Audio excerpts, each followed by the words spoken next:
Utah Tourism Press Conference. In Utah, we've solidified ourselves as leaders in sustainable and responsible tourism leaders. We're working to build a visitor economy that supports inclusivity and responsible visitation and protects our mighty assets, our mighty five, what we're calling the Forever Mighty Initiative. Forever Mighty is a position, an ethic, and something we're working towards to welcome visitors from all over the world in an inclusive and way to help them to visit Utah responsibly and to help our community partners to create a perpetual and sustainable visitor economy. With rising visitation and awareness of all the splendor and unique experiences that Utah has to offer, it's more important than ever to protect our treasured places, communities, and cultures. It all starts by educating visitors and residents, by increasing awareness, visitation, and education all together as one. With this, we can create an economy while protecting our natural wonders and our people and places for generations to come. Animation videos on YouTube, this video performing the best. But even more than that, as you can see from our stunning red rocks to our national forests here, to our burgeoning urban centers, it's more important than ever that we work on being forever mighty. So I would encourage you to take a moment to enjoy the Ashley National Forest in Utah.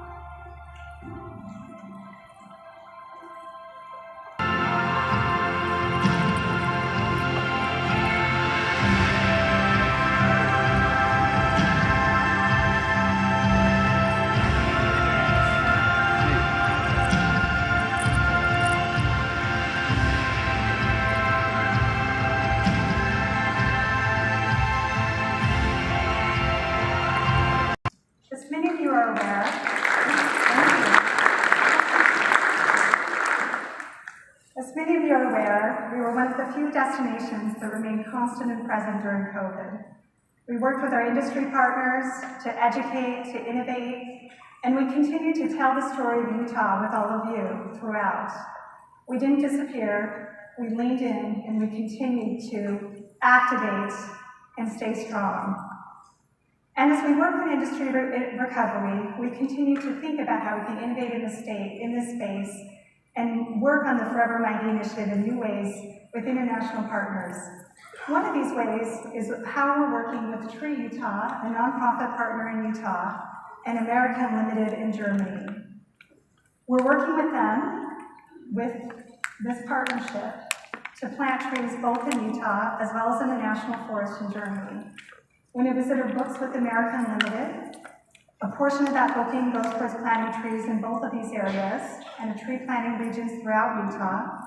The visitor can also choose to plant a tree in Utah when they're visiting Utah if they would like to. And this will be modeled in other international markets, France, Australia, in several years as a sustainable campaign with Tree Utah throughout the next few years. Absolutely stunning. I go out and I look around and it's like I'm dreaming. You know, these beautiful, stunning landscapes. I can get in my car in Salt Lake City and drive just a short drive up to the mountains and ski incredibly amazing champagne powder. And then I can go down to southern Utah in a matter of hours and be hiking in beautiful red cliffs, diving into slot canyons that are cut into the earth.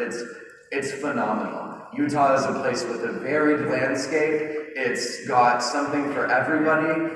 It's beautiful. Something that I find to be one of the most special parts of Utah is our archaeological sites.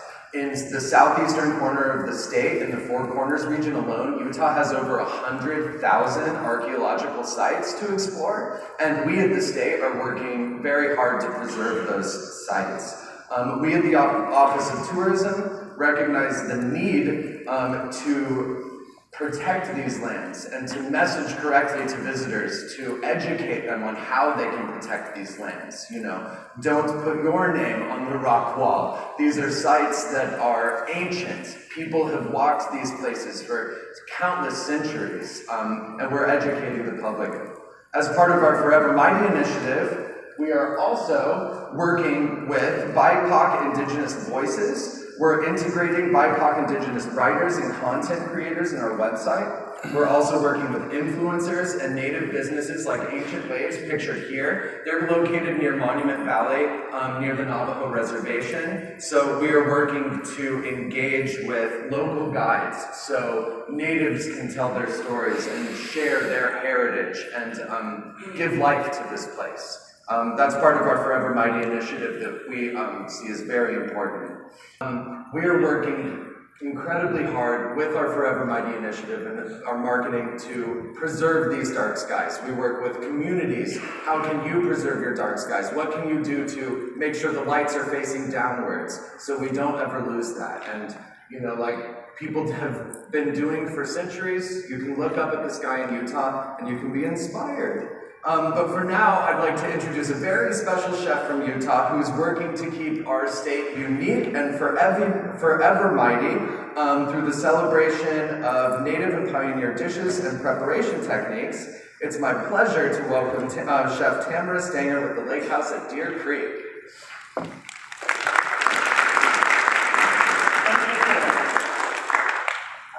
My name's Tamara Stanger. I am the executive chef of the Lake House at Deer Creek in Beaver City, Utah. So the Lake House is located 12 miles from Sundance and 23 miles from Park City. So it's very close to prime spots if you want to go dine somewhere else. Why would you? Or shopping, recreation, and hotels. The Lake House is unique because it sits directly on the edge of the water, as you can see. It looks the Wasatch back and Mount Nogus. The area is also home to unique wild foods. The restaurant's open year-round, so it's ideal for both winter and summer sports. At the Lake House, my menu is built on what I like to call Utah heritage cuisine. I coined this phrase because I feel like Utah does have a distinctive taste and culture. This is the food that I grew up cooking. This is the food that I ate, and I feel like our state has so much more to offer than green jello and Mormon funeral potatoes.